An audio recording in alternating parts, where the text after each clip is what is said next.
Hello, one, two. Ay, okay. When? Fitness, conditioning, body tuning, sports. A new program. This year, we bring you a brand new Tambayan.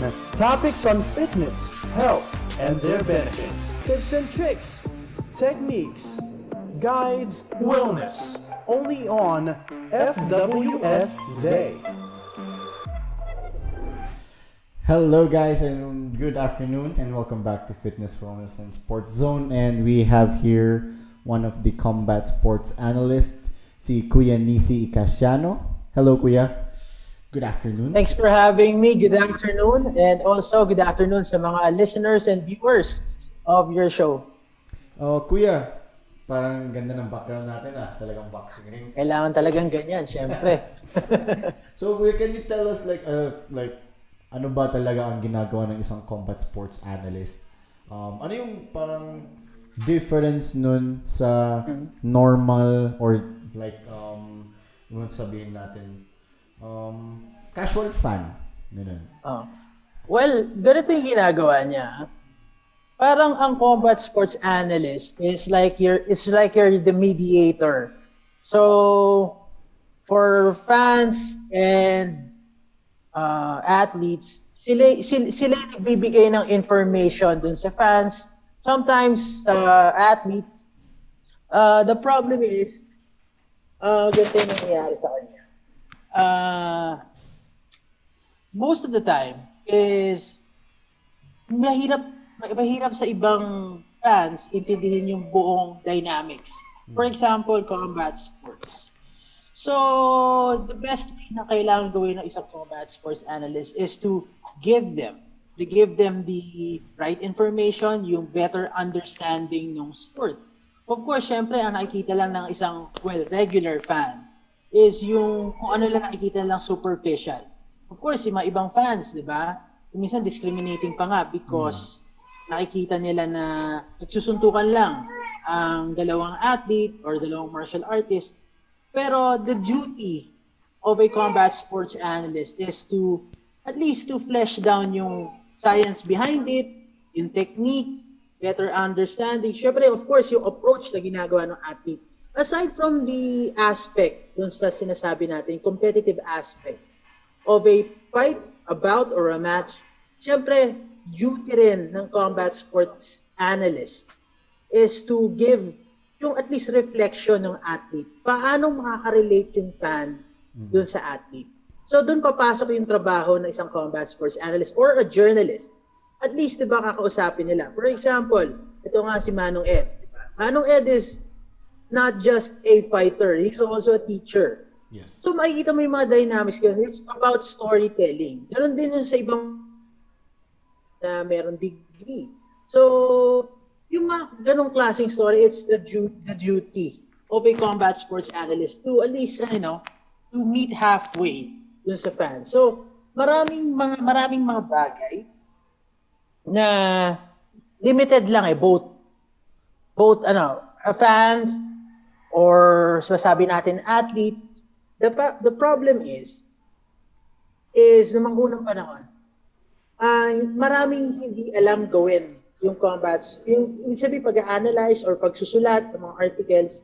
So that's the time na nag-step in yung mga journalists, yung mga sports journalists, mga writers, reporters. And it's important for these reporters to know the sport talaga. For better understanding, kaya kung minsan may sinasabi, di ba, yung mga fans, di ba, lalo sinasabi natin, keyboard warriors, di ba? Madalas natin na, lalo, pag hindi magandang resulta ang nakukuha ng team natin, yan sa La Trinidad. So, yan papasok yung trabaho ng mga combat sports analysts, di ba? Madalas natin naririnig na sinasabi nila, always, pag natatalo ang team Lakay, lagi nila sinasabi, ground game, ground game. Pero all this time, di ba, lagi naman natin na-address yan, hindi naman nakikita yung behind the scenes or sinasabi natin training camp. So that's the duty of combat sports reporters or analysts or journalists in general. At least to give them visuals or stories to give them better understanding noong nangyayari sa training camp. Of course, andyan din yung motivations ng bawat athletes. So, with you, kailangan nyo bang pag-aralan rin yung rules and regulations ng specific sport ng athlete? Yes. Importante yan eh. Kasi naghahatid ka ng balita. Again, etong mga journalist katulad ko, hindi kami yung gumagawa ng balita. Kayo yung gumagawa ng balita kasi kayo yung athlete eh. So, ang trabaho namin is to deliver the news and to package it na para maintindihan nila for full consumption, better information. So, kung kunyari, di ba, sa UFC, they are using unified MMA rules. Di ba? Hindi sa, pagdating naman sa one, they have their own rule set, ang tinatawag na global rule set na makikita natin, hindi naman siya scored round per round. So, makikita natin yung scorecards, binabasa na lang, pangalan na lang. Kasi hindi naman katulad sa UFC, sabihin nila 30-27. So, it's up to us to explain bakit ganun. So, it's up to us to answer the questions ng mga fans. Diba? Kami dapat magde-deliver nun. The same goes with, kunyari, kayo sa mga athletes, diba? Anong magiging adjustments nyo pag kunyari, one time, 'di ba? Ang Team Lakay, may mga fighters din tayo sa UFC, 'di ba? So paano yung magiging adjustment doon once na pumunta kayo sa one championship? So yung mga ganun tanong, it's yung better understanding, yung information, napaka-importante na, napaka-vital na. So sa amin, katulad ko, it's easy sa akin, it's easier for me kasi ako I've been practicing combat sports, training for the longest time. So, kunyari, since teenager ako, nagbaboxing na ako, a little bit of grappling, di ba? So, sa akin, mas na-translate ko maayos. Kasi, here's my story. Okay? I started writing sports when I was in college, in San Beda. So, marami akong hinawakan sports, from basketball, football, dami akong hinawakan. Pero when I graduated from college, ang sabi ko, ang hindi pa nagagawan talaga ng permanent na space, sabihin natin sa dyaryo, sa websites, ay ito nga mixed martial arts. So, it's a market na nakikitaan ko ng potential because at that time, may following na siya. Kasi I've been following mixed martial arts since the beginning, na napapanood lang natin ng UFC sa Solar, hindi pa Solar Sports, Solar Channel pa lang. That was really old school. Tapos, I get tapes of Pride, Shuto, or Pancrase from, syempre, mga dati nun, VHS, Arkila ka. So, wag mo nang talungin, Jared ka, ako anong taon yun. So yung mga ganon, so yung mga resources. So, nakita ko yung evolution talaga ng sport. And, at that time, ang UFC may partnership na with ABS-CBN. And regularly, yung mga big events nila, ini-air na dito sa channel nila dati na ang pangalan Balls. So, that's their sports channel on cable. So, before, kasi umalis sila sa Solar Sports, lumipat sila ng ABS-CBN. So, eto na, nagsisimula na, dumadalaw na dito sila Chuck Liddell, sila GSP, meron na siya talagang fan base na tinatawag. Then, of course, sa local scene, makikita na natin, syempre, yung mga pioneers natin sa Team Lakay, sila Edward Fulayang, Kevin Belingon, Ray Dokyogen, naglalaro na sa URCC. So, may following na rin in terms of local. So, sa akin, na-feel ko na merong potential. So, in 2012, I decided na bakit hindi ko gawin yung mixed martial arts? Bakit hindi siya na nababalita regularly? So, sinubukan ko siya na parang unang-una, I created my own blog site, pinare, tapos Twitter, social media. Then regularly, nagpe-play-by-play tayo. Then unti-unti, nagkakaroon na ng connections. Unang-una, syempre, tinumbok ko muna, then nakapag-cover na ng local, until unti-unti, nare-recognize. Kasi, if you localize it, hindi lang siya talaga nabibigyan ng pansin.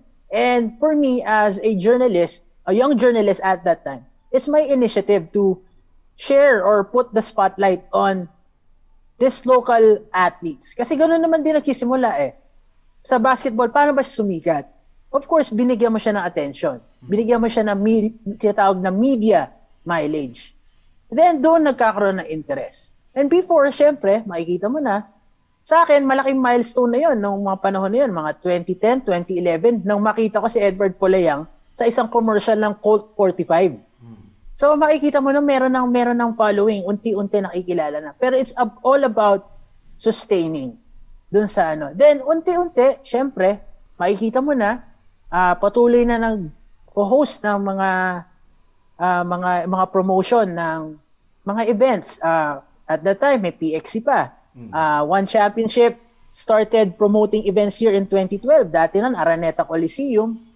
Ano pa si Kevin? Ano pa isang Baguio native na si Eric Kelly, lumabang pa dun sa event niyan. So unti-unti nakakaroon na ng international promotions, unti-unti na niya nakikita or na-determine or na-recognize na isang hotbed din for mixed martial arts itong Pilipinas. So unti-unti, 2013, makikita mo na bawat media nagko-cover na. Then from there, I started to separate myself na matrabaho na siya kasi makikita mo ng meron ng may competition na eh. And that's good competition is good. Makikita mo na si ABS-CBN, nagko-cover na, si Inquirer, marami na.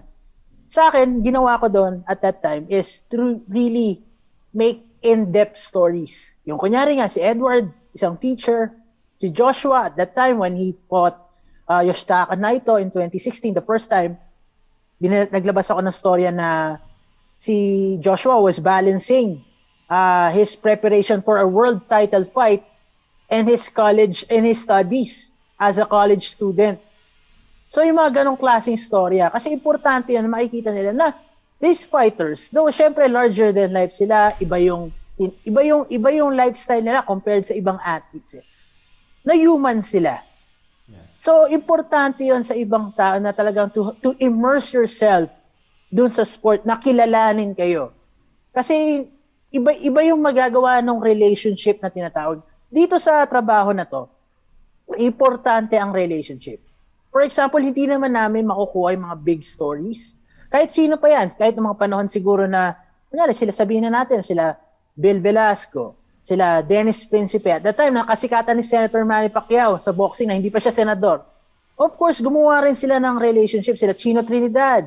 Paano nila nakukuha yung mga interview na yun? Hindi lang basta-basta nag-abot ng microphone yun, nagtanong sila. Bond yun eh. And sa akin, proud ako na kayo dyan sa La Trinidad o sa Cordillera, at least nakagawa tayo ng bond na, of course, di ba, merong mga bagay na hindi nila nasasabi sa ibang journalist kasi hindi sila komportable. Totoo. So, sa amin yun, na parang we extend our hands, ask the right questions, and if you ask the right questions, the questions that matter, maalalaman din yun ang subject mo eh. Kung may alam yung nagtatanong sa yung journalist, di ba? It makes them comfortable. Siyempre sabihin nila, mga fighter lang yun. Alam mo yan, hindi nila nakikita yung fact na you guys, kayo mga athletes, kayo mga combat sports athletes, are also smart. Di ba? Di ba? Hindi nila napapansin yan. Of course, if you make them feel, if you talk their language, mas madali yun makakonect sa kanila. So that's the reason na bakit namin nakukuha yung mga storya na gano'n. For example, meron pa ako nilabas na storya in 2016. Na ako lang naglabas sa storya nun. What's the story behind the walkout song of Edward Folayang? Na ang naglabas skillet yung Hero. It's actually a Christian song na matagal niyang ginamit. So, ako lang yung naglabas ng story na yun. Bakit? Anong significance nun? It was published on Rappler. Yung mga ganon tanong, it makes them comfortable na parang, ang dami alam ng tao ito. I have one scenario before na nangyari. It was the first press conference. Actually, it was a kick-off press conference ng UFC Manila. The first event, the first and only event kasi yung 2016 na-cancel yun eh. So the first and last, sabihin natin, sana masundan. Ito nga sa UFC Manila, it was held ito nga sa Soler. I was scheduled to interview Ken Berger. He was at that time, he was the UFC Asia chief. Siya yung head ng UFC Asia. So, at that time, I was representing Rappler. Interview namin, hinanap pa nga niya si Maria Ressa eh. Sabi ko, Maria Ressa is not available, pero I was sent by Rappler to interview you because I'm really the MMA guy for Rappler. Sabi niya, okay. Interview, basic question, ganyan. Then, sabi niya, I want this UFC Manila to be a celebration of the Philippine MMA legacy. So, sabi ko ganyan, so you're trying to bring everyone na naging part ng UFC. Yes, we would try, sabi niya gano'n. Sabi ko, so you're planning to invite Onassis Parungaw. Malaking question mark. Sino yung Onassis Parungaw? Sabi ko, Onassis Parungaw is the first UFC, technically, the first Filipino UFC fighter. Really? Aren't you talking about Mark Munoz? No, I'm not talking about Mark Munoz. Are you talking about Brandon Vera? I'm not talking about Brandon Vera. Plus, Brandon Vera is already signed with one championship, sabi ko at that time. Sabi ko, Onassis Parungaw is technically the first Filipino who ever fought inside the octagon. He fought at UFC 7 Brawl in Buffalo. At that time, yun lang ang tanging event na ginawa sa New York. Kasi that before, banned ang MMA, yung practice of MMA sa New York until 2016 na nilift nila yung ban na yun. So, sabi ko, that's the only mixed martial arts event sa tala ng American history at that time. Sabi ko, lumaban si Onassis Parungaw. Sabi ko, he was a kung fu practitioner wearing a red shorts with a white t-shirt, tapos yung white t-shirt niya may nakalagay, Philippines.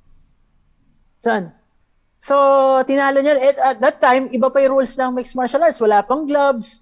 Pwede pa kung anong suot mo. And the only rules, ang bawal lang na gawin sa inside the cage was eye gouging tsaka biting. So lahat, anything goes yung panahon na yun. And fortunately, nakausap ko pa. Ito si Onassis Parungaw. Pero balik tayo doon niya sa conversation ko, doon sa interview ko with Ken Berger. Na-impress siya. Na-impress talaga siya. Parang siya nagulat. You know your MMA history, ah? Of course, sabi ko. That's why kaya ito yung trabaho ko. Yes. And trabaho ko dito is to be the mediator. Yun nga sabi ko kanina, di ba? Between fans and athletes. Kasi kung wala ang trabaho namin, di naman sa pagmamayabang, hindi malalaki yung sport ng mixed martial arts. So, masasabi ko, kailangan mo talaga na alam mo yung sport every step of the way. Alam mo yung development, ano yung naging improvement niya. And if kunyari, sabihin natin na late mo nang nalaman o late mo na natutunan yung sport, it doesn't give you the license to know the history, to talk to people. Kunyari, for example, syempre, may mga bagong sumamit dun sa MMA beat. Syempre, required din sa kanila to know the history. And napaka-importante yan, like I said earlier, na key yun na may knowledge ka about the sport. Lalo pag kinausap mo sila, di ba, mapapansin naman natin, kung sino yung sinasabihin natin na may alam sa sport, di ba? Basic, matatanong natin, di ba? Yung, sa pagtatanong pa lang, tanongin kita, Jared, kamusta yung preparation mo? How will you celebrate later? Di ba? Ganun ka basic. Kunyari, Jared, tanong ko sa'yo, ano yung gagawin mo kunyari dito, kunyari kay Koji Ando, makalaban mo si Koji Ando? Ano yung magagawa mo sa ground game niya? Ano specifics ang ginawa? Di ba? At least mabi-breakdown mo, may impress. Mararamdaman mo as the interviewee na meron siyang gustong information na malaman. Meron siyang alam. Jared, ano yung ginawa niya dito sa conditioning niyo for this time? Kasi, napapansin yung mga klase ng ganon tanong. It's, di ba? Hindi, kasi sa akin lang, if you're not prepared for an interview like that, it's insulting dun sa subject mo. Yes. Grabe pala ko yun, talagang you really know the history. Kasi nakakatuwa Yung iba kasi parang, alam ko lang tong sport na to, alam ko yung rules nito. Alam ko lang, basta pwede mong suntukin, bawal lang ang groin shot, gare-gare. Parang yun yung napapansin ko kasi before. And at that time, may isang one championship event, hindi ko nababanggitin yung pangalan. May isang veteranong sports analyst, sports writer. Actually, he's not really that well acquainted with the sport. Hindi naman siya yung sinasabi natin. He's good in this specific sport. Baka pag sinabi ko, baka mahulaan niyo na. It was in 2013 or 2014 eh. It was a Team Lakay fight na parang nakascore ng takedown si Jehe. Bigla siyang tumayo sa likod. Sa media row, what's that move? Diba? Una-una, that's embarrassing. Second, everybody expected you to know it kasi nagko-cover ka. Diba? And of course, syempre, di naman yung 90s na parang walang internet to ask. Diba? Meron ng internet at that time na pwede mo naman siyang i-google para malaman mo yung sagot. So, alam mo yun, it's a clear representation of yourself na parang, ba't ka pumunta doon nang hindi ka ready? Samantalang to mga fighters na to, di ba? Ready pumapasok sa loob ng cage yan.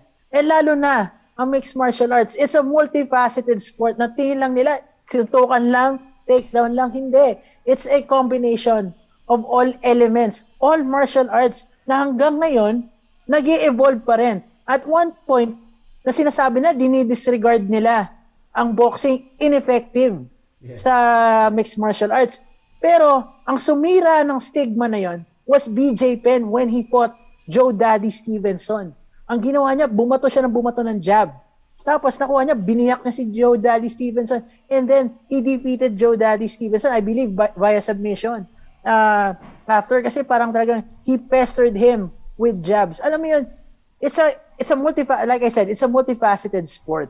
It keeps evolving. Kaya sinasabi nila the fastest growing sport. Yes, because there's a lot of elements. And in a particular sport, kunyari katulad ng boxing, na which is part of mixed martial arts, patuloy pa rin siya nag-evolve. Maraming sport. Tapos iisa lang siya into one system lang, like mixed martial arts. So expect mo na lalo pa siya magde-develop.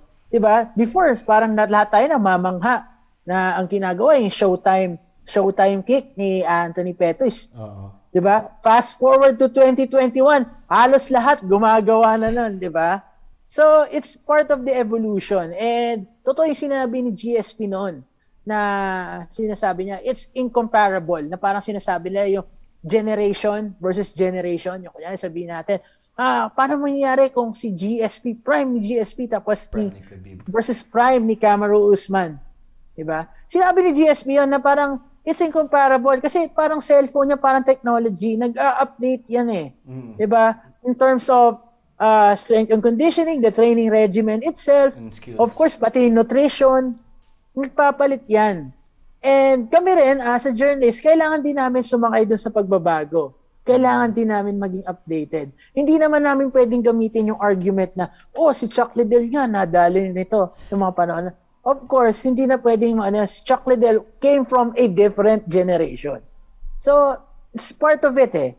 It's part of the job na talagang kailangan updated ka rin, in the loop ka, continuously ka nakikipag-usap sa mga athlete, kahit ginugulo ka niyan para, kuya, bilang mo naman ako ng ice cream. Mga ganon. Ganon. Sino yun? Diba? Sino nga ba yun? Pero yung mga ganon. Yung mga ganon, diba?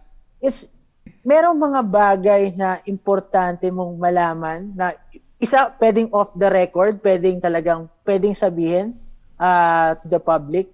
Kasi kunyari, kahit yung off the record conversation, pwede mo rin siya magamit para sa knowledge mo, para lang makilala kung saan nanggagaling yung athlete. So yung mga tipong ganon,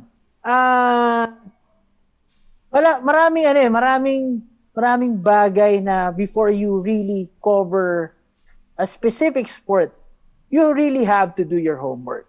Diba? Parang ako, I'm a combat sports guy. I'm a journalist, a combat sports journalist. Pero nung SEA Games, I have to cover every pool event. When I say pool, billiards, snooker, English billiards, cushion carom. Siyempre, before ako sumabak doon, kailangan kong alamin yung technicalities. Hindi lang ako pupunta doon. Kasi at one time, ito, makwento ko lang. Merong tinatawag na larong cushion carom. For sure, maaaring clueless ka, malaking question mark yan. Ano yung cushion carom? Yun yung nilaro ni Efren Bata Reyes sa 2019 SEA Games. Ano ba yon? Ang cushion carom is basically billiards, pero wala siyang 6 pockets. Wala siyang bulsa. Wala siya. The only way to win is to, parang sabihin natin, race to 100, is papabandahin mo yung bola, yung dalawang bola, yung bola, pababandahin mo dun sa rails. So, kunyari, pag bumanda siya, that's 1 point, pas patuloy-tuloy. So, ganun yung laro na yun. And, ang pet event yun ng Vietnam. So, kunyari, in-explain ko yun. Parang kunyari, one time, meron ako the events were held at the Manila Hotel. So, pumunta ako doon ahead of the schedule. Siyempre, nag-settle muna ako. Then, a friend of mine was there to also cover the event. So, sabi niya, ano ba itong laro ni Efren? Sabi ko, is cushion carom. Okay. Sabi niya, paano ba to, Nisi? Sabi sa akin, in-explain ko yung mechanics. Paano manalo, ganyan. It's the pet event of Vietnam. Talagang sila yung consistent na nanalo dito. FYI, ang tawag ng laro na yon sa Tagalog, karambola. Yun yung parang term niya dito na ginagamit. Kunyari, pag sa mga kanto-kanto, pag naglalaro ng bilyar, karambola ang tawag sa kanya. So, in-explain ko. Then, a minute later, meron a guy from CNN nagtanong, Sir, sabi sa akin gano'n, ano po yung larong to, yung cushion carom? Can you explain to us? Explain ko naman. Hindi ko alam na malakas yung boses ko. Na umabot na din doon sa ibang reporters. I ended up explaining the entire game, the entire mechanics doon sa mga reporters, my fellow reporters na nandun to cover the event. So sa akin lang, di ba, it just goes to show na, no pun intended, na pag pumupunta ka sa isang sport na as intricate as cushion carom or sabihin natin mixed martial arts na maraming facets, you have to do your homework. Kasi kami, before we go to the venues to cover events, kailangan din prepared kami. Like you guys, di ba? You prepare for different scenarios. Different pwedeng event, different scenarios, kesa worst or best scenario yan. Iniisip nyo na yan. Pine-prepare nyo. Ganon din kami. Yun yung laging sinasabi ko, kunyari, if I get to be invited sa mga seminar, importante yung prepared ka. You need to do your homework. Kami, yung possible scenario, sabihin natin, yung specific athlete na sikat, matalo, kailangan meron ka ng different angle. Meron ka ng different scenario. Ano yung pwede mo itanong sa kanya na kesa itanong mo, masakit bang matalo? Di ba? May mga ganun eh. So, pwede mo itanong na, how will you bounce back from this victory? Di ba? What's the next step for you after this loss? Di ba? So, kunyari, pwede man tanongin din yung matchmaker o yung sabihin natin yung head ng promotion. Do we expect a rematch anytime soon? Or magkakaroon ba siya ng tune-up? Kasi sabihin na natin, talaga heartbreaking yung loss. Yung mga ganong klaseng tanong, ganong klaseng angle, iisipin mo na yan ahead of time. Kailangan meron ka ng naiisip na plan A or plan B. Ito, I'll just share this. Nung nag-cover kami ng 2016 in Singapore, of course, alam pa ba yung 2016 Singapore na tinutukoy ko? It was the fight between Shinya Aoki and the face of Philippine MMA na si Edward Folayang. Okay, this was the secret. Kasi iba yung scenario na nagsusulat ka for print, pag sinabi nating print, newspapers. Iba rin yung scenario pag sinagsasabi, you have the luxury to write now or write later. So yung mga tipong ganon, you can write now, ibig sabihin, you can write now, then send it to your editor, kasi ipapublish naman yun, kunyari, later the day, or tomorrow. So may luxury ka. Pag online ka, you have to break the story. So kami, ang ginawa ko, Edward Folayang, sa laban ni Edward Folayang na yun, though alam kong pwedeng manalo si Edward Folayang, may iba-ibang senaryo ko. Nanalo siya ng knockout, nanalo siya ng submission, nanalo siya ng decision, at meron siyang natalo siya ng decision, natalo siya ng knockout, natalo siya ng submission. Different scenarios. Meron na siyang opening paragraph, meron na siyang closing paragraph, idadagdag ko na lang yung details habang nakikita ko yung laban. So meron na akong scenario na gano'n. Tapos pag kunyari, alam naman natin naging resulta, nanalo si Manong Ed ng TKO in the third round and became the world champion. Yun yung pinasa kong storya. Yun yung mga sinasabi ko, you really have to be prepared. Siyempre, information is vital, that's number one.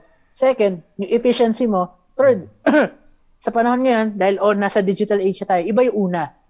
Una nag-break, una nagbigay ng storya. Siyempre, pag ikaw yung una naglabas, lahat sa'yo magbabasa.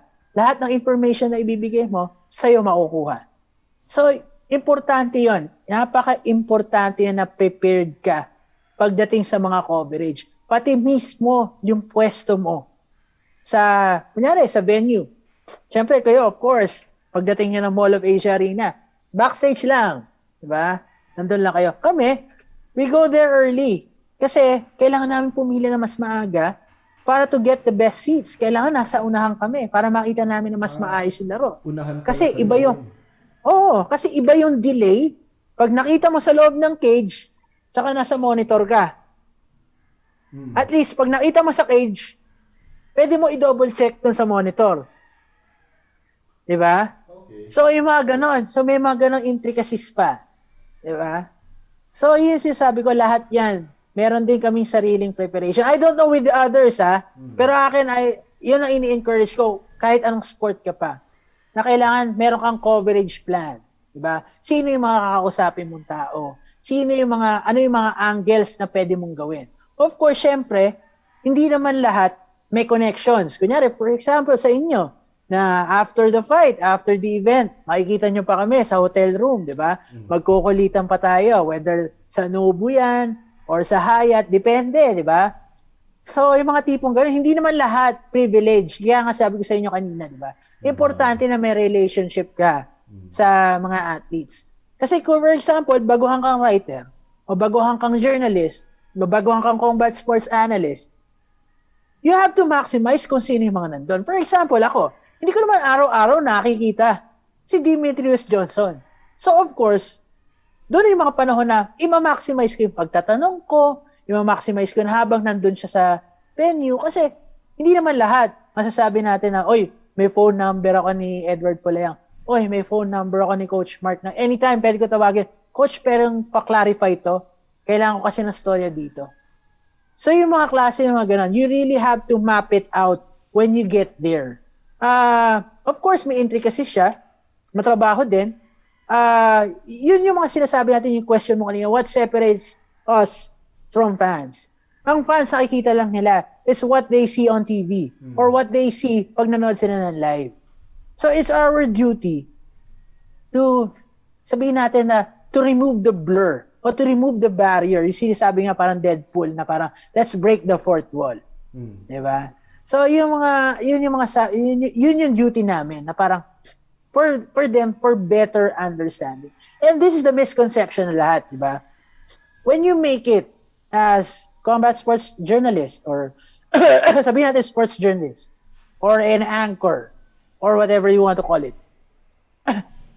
yung satisfaction ng trabaho mo, it's not about yung sinasabi natin, sikat ka na.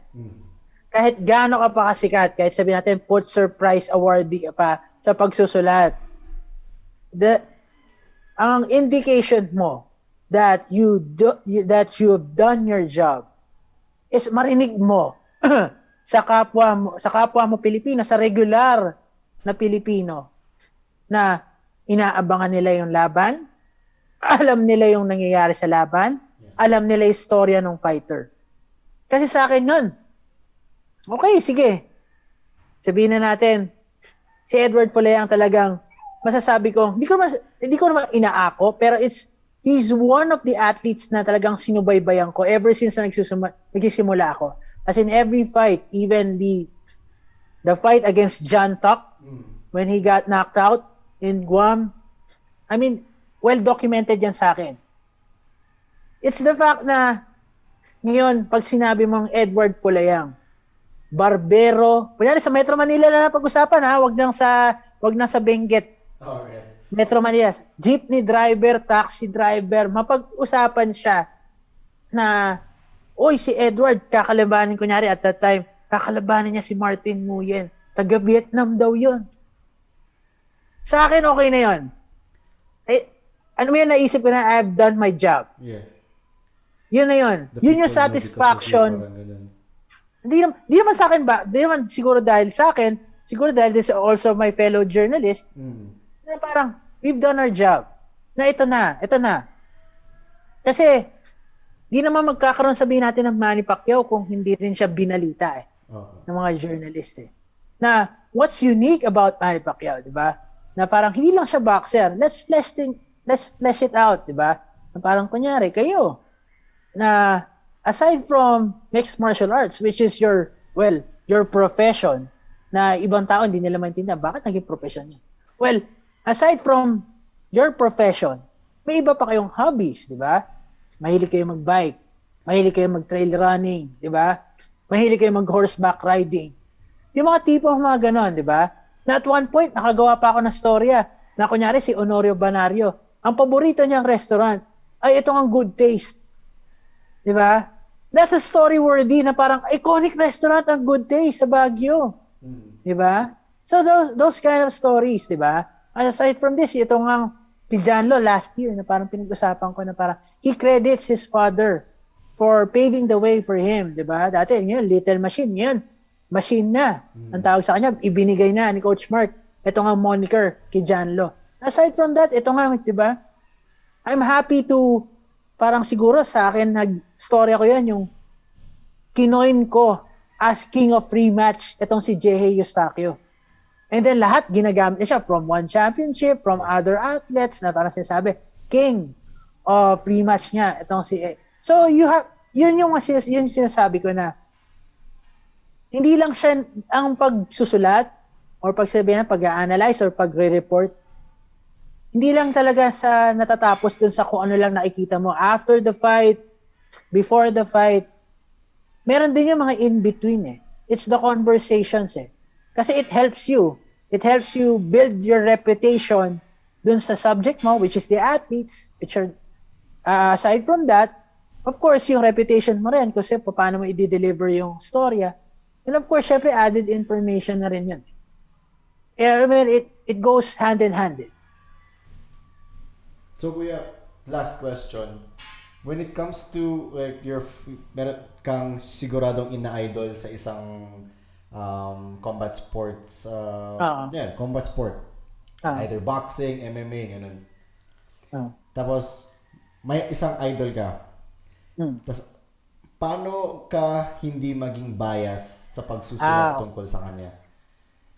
Again, di ba sabi ko sa inyo, ang trabaho ng isang journalist is to deliver news, not create one. So you really have to call it in the middle. Objectivity, kaya kanila binabayaran is to deliver objective news, objective take. You really have to let the facts speak for itself. Kailangan ganon. Diba? Mapapansin mo na, diba? Kahit masakit sa loob, diba? Of course, meron iba dyan, ibang athlete, na hindi nila maiintindihan. Bakit ganon? Bakit kailangan ganyan? Kailangan down. Again, ang trabaho ng mga reporters is to report what happened. Pero iba kasi, they go overboard. Sinesensationalize na nila. For example, sa online, before kasi, noong mga 90s, sabi natin, kasi 90s lang naman din ako pinanganak So, hindi ko naman pwede masabing 80s. Kasi hindi naman ako pinanganak ng 80s. So, noong 90s, ang basihan, syempre, basihan ng revenue is kung nakakailang bili ng copies, kunyari ng magazine or ng dyaryo. It's different ngayon pagdating sa online kasi ngayon, traffic na, clicks, shares. So, ganun yung basihan. So, iba, ang ginagawa nila, sinisensationalize nila. Na kung minsan, nagiging offensive na siya dun sa athlete. Na parang, bakit naman ganito? Masyado naman din na down. But again, before you look at the headline, you look at the content. Basahin niyo muna. Kasi baka naman he call it in the middle. Kasi tsaka meron din naman tinatawag na editor's discretion. Kasi kala ng iba, pag sinulat mo, kunyari, particular sports writer ka, meron ka tinatawag na editor o yung supervisor mo. So, before niyo ma-publish, kailangan dumaan muna sa kanya yan. Anong ginagawa ng mga editor? To make sure na syempre, grammatically correct siya, tama yung information, and of course, kung sa online, it would generate traffic. So, yung mga kailangan ganun. So kunyari, magiging appealing siya, magiging attention catcher siya. So, yun yung mga ginagawa ng editor. Kung minsan, ang mga writers, ang kuminsan umaani nito mga kritisismo. Bakit ganyan, di ba? Yung mga ganon ng athlete. So, it's different. Doon sa sinatawag nating keyboard warrior na nagko-comment lang. Doon sa mga, So, of course, before you criticize a story or an article, tignan nyo muna yung content. Basahin nyo muna. Kasi may mga ganon tricks. Lalo ngayon na social media age na tayo or digital age, na ang technique is to grab the attention. Ano yung pinaka-best possible na headline? Na at least, uy, ano nangyari? Ano nangyari kay Jared sa laban na to? Sa shooto? Siyempre, babasahin naman nila kung ano nangyari kay Jared. Pero baka naman kasi sinabi nila, ito naman pala si Mr. Almazan, sabihin natin, Almazan, put up a gallant stand against this Japanese fighter from shooto. Baka naman, pinakita naman doon, he called it naman in the middle. So, I suggest, basahin muna. Pero balik tayo sa tanong mo. Of course, syempre, madadala ka na attention mo emotion mo, of course, at sino ba naman tayo? Syempre, nag-cover tayo, Filipino. But again, let me remind everyone na of course, ang inire-report lang ng mga reporters na to is kung ano lang din ang nakita nila. It's sad kasi hindi naman sabihin natin, the big chunk of the industry, hindi pa sila sabi natin fully grasp yung tinatawag natin information about mixed martial arts. Malaki pa rin siyang question mark na madidetermine mo sa article na ito, alam niya. Ito, hindi niya alam yung mixed martial arts. Na kung minsan pa nga, nasa cage na nga, ang tawag pa nila doon sa article, ring pa eh. Diba? So, nasa sa atin na rin yun kung sino yung dapat natin, saan outlet tayo dapat magbasa, sino yung author dapat nating binabasa, sino yung dapat nating pinakikinggan. And of course, syempre, hindi naman habang buhay, ganun, Jared. As long as, kunyari, you set your standard na dapat ganito magsulat, kailangan fully informed yung mga writers. Of course, ito rin mga fans, o itong mga, syempre, sila yung nagko-consume they will also demand na dapat ganito yung standard dapat. Of course, this other journalist, mag-a-adjust din yan. Kasi, ito yung ganito. Ito yung sulat ni ganito. Dapat pala may malaman din ako. So, ngayon, 2021, I'm happy to say na unti-unti, nagiging na sila well-acquainted na dun sa sport Na to the point na, ngayon, kahit siguro sa mundo ng kickboxing, pinag-uusapan na nila si Giorgio Petrosyan, which is, dati noon, I'm one of the few people to introduce Giorgio Petrosyan in the Philippines. Na parang sabi ko, he's like the Michael Jordan of kickboxing. It's the same problem then when Ben Askren moved to one championship from Bellator in 2014 when he had his mini media open workout at the Ultimate Fitness in Pasig at Metro Walk. I was one of the few who covered the event and really introduced Ben Askren kasi I started following Ben Askren Bellator pa. So yung mga tipong sino ba si Ben Askren? Sino ba isa ganyan, di ba? So he's one of the best welterweights at that time na parang in-snub ni Dana White na parang just to go to one championship lang, to sign with one championship. So yung mga ganun. Yun yung mga hindi nakikita. Of course, may mga hindi rin nakikita sa part ng mga athletes di ba? Kayo na-disappoint kayo. Wala, lagi kami kinikriticize, di naman na nakikita yung hard work namin. The same din, kami din sa mga journalists na parang meron kami rin we do the extra mile din. Kami rin meron kaming ginagawa. Particularly ako, na if I don't know the fighter, I will study the fighter. It would take me a few days just to know the fighter na bago ako humarap. Before, kasi kunyari, di ba, salang lang sino ba tong hayop na to, di ba? Sino ba tong Hindi dapat hindi ganun Dapat inaaral mo siya, di ba? Na parang, for example, na parang, noong last April, I was excited that Lito Adiwang was supposed to face Jared Brooks at 1TNT3 last April. I was excited. One, I know Jared Brooks. Second, kilala ko si Jared Brooks. Aside from his stint in the UFC, I followed him sa ibang Asian promotions. So sa akin, it's a step up. It's a good acquisition for one championship at that time. Last summer. So happy ako. Parang mga tao, sino ba tong monkey god na to? Diba? It's part na ginagawa mo. You do your homework. Diba? Diba? Kunyari, sino yung prospect na to? Kunyari, diba, iba parang gulat na gulat. Pagdating sabihin natin, kay Jeremy Pacquiao, diba? Si Jeremy nakikita ko nang lumalaro in the amateurs pa lang. I've seen, si Jeremy napanood ko pa nga yan, lumaban sa FightCon in 2017. So yung mga tipong gano'n, yung mga tipong story na gano'n, di ba? Na parang, dapat alam mo yun, kailangan nakamonitor ka rin kung sino pwedeng big star. Di ba? And, luckily, meron ako mga napili ng mga fighter na parang, who would make it to the UFC. Talagang, they made it to the UFC. Hindi ko nababanggitin yung mga pangalan nila, di ba? And of course, isa sa mga talagang na-predict ko na lalaki yung pangalan, of course, si Joshua. And may isa akong article in 2016 na parang Joshua will be the next big star in Philippine MMA. That was in 2016. Bago pa yun ang laban niya in Macau. I forgot the name.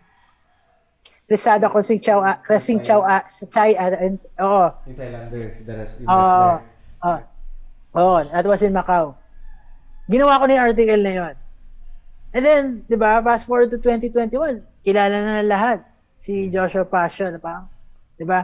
I even said, I even made the bold proclamation last September after defeating si Saruta. Saruta, right? Saruta na parang, he's the best Filipino pound-for-pound fighter right now. So, who would imagine that, di ba, dati si Joshua kain lang, taas-taas ng buhok, biglang, di ba? Now, one of the best strawweights in the world. And, of course, syempre, hindi ko masasabi, I'll take full credit. I don't believe in self-made success. Lahat tayo mayroong purpose dito, di ba? Pagdating sa growth natin. And of course, Joshua Pasio, alam mo yun, hard work cannot be denied forever. And look at Joshua Pasio, nag-exert din siya ng effort to improve his craft, di ba? To be a world champion twice in just a short span. He lost the title but regained it and really dominated. And kulang na lang, bigyan ko na ng walis tong si Joshua kasi parang nilimas na niya lahat nang pwede niyang kalabanin in the strawweight division of one championship. So makikita mo rin naman din yung dedication. And of course, di ba, yung tiwala din sa sarili ni Joshua Pasio to be the best. Right now, the number one best strawweight in the world. So, thank you, Kuya, so much. I mean, marami pa tayong oras sa susunod siguro, Kuya. And since may podcast ka rin, Kuya, baka pwede tayong mag-collab dun, di ba? And, of course naman. Kuya Nisi, thank you so much rin sa information. Like, syempre, nakagulat tsaka nakakatuwa na ang dami rin kailangan pang i-absorb na knowledge kasi we learn every day. And ito, maganda, Kuya. Maganda yung natutunan ko ngayon na ang dami pa palang marami pa akong kailangan rin alamin tungkol sa history ng sport ko. So, parang it's amazing rin na may mga ganong work rin na nagiging parang nagiging patok sa technology age ngayon. So, thank you so much, Kuya Nisi. And hope to see you soon again, Kuya. At Yes, sa susunod na lang ulit ko yung ice cream. Anyway, Kuya. umamin ka rin. Anyway, well, it's a pleasure to be here and also to have this opportunity to share our story. Hindi ko aakuin na ako lang to share our story as sports journalist. Hindi ko na si-single out as combat sports analyst or journalist kasi mahirap din naman eh. It's taxing itong trabaho namin. Pero we always do our best to really to give the right information and of course, syempre rin to report kasi ang hirap to really call it in the middle, to be really objective lalo pagkababayan mo yung lumalaban, lumalaro. So yung mga tipong ganun. And it's really unang-una nagpapasalamat ako to have this platform and to really talk about it kasi of course maraming misconceptions about our work, at least kahit paano, 'di ba? Maintindihan naman din ng listeners and viewers na program nyo na kung saan kami nanggagaling. And of course kayo din na parang okay, ganun din pa rin ginagawa. Wala ring, well, maaring iba, more siguro sa inyo, physically nyo ginagawa. Pero kami, of course, meron din kami ginagawang ilang preparation din to prepare us for dun sa mga coverages namin, sa interviews. Marami rin kami ginagawa. And yun, napapasalamat din kami to be invited. At ako, lalo, to be invited on your program. And of course, sana maulit. At for sure, marami pa tayong mapag-uusapan. Yep, Kuya. Marami pa yun for sure. Mga, maybe by next year, since magdi-December na for sure next year, marami pa tayong pag-uusapan. Oh, yes. Kuya. Thank you so much, Kuya. And thank you also, guys, for watching. We'll see you guys again next week. And don't forget to follow our Facebook page and Instagram accounts. And pati Instagram ni Kuya Nisi, i-follow niyo na rin. At maraming makikita ng mga pogi na pictures niyo doon. Thank you so much to everyone and have a good weekday. Yeah, weekday. Bye-bye. Fitness, conditioning, body tuning, sports. A new program. This year, we bring you a brand new Tambayan. Topics on fitness, health, and their benefits. Tips and tricks, techniques, guides, wellness. Only on FWSZ.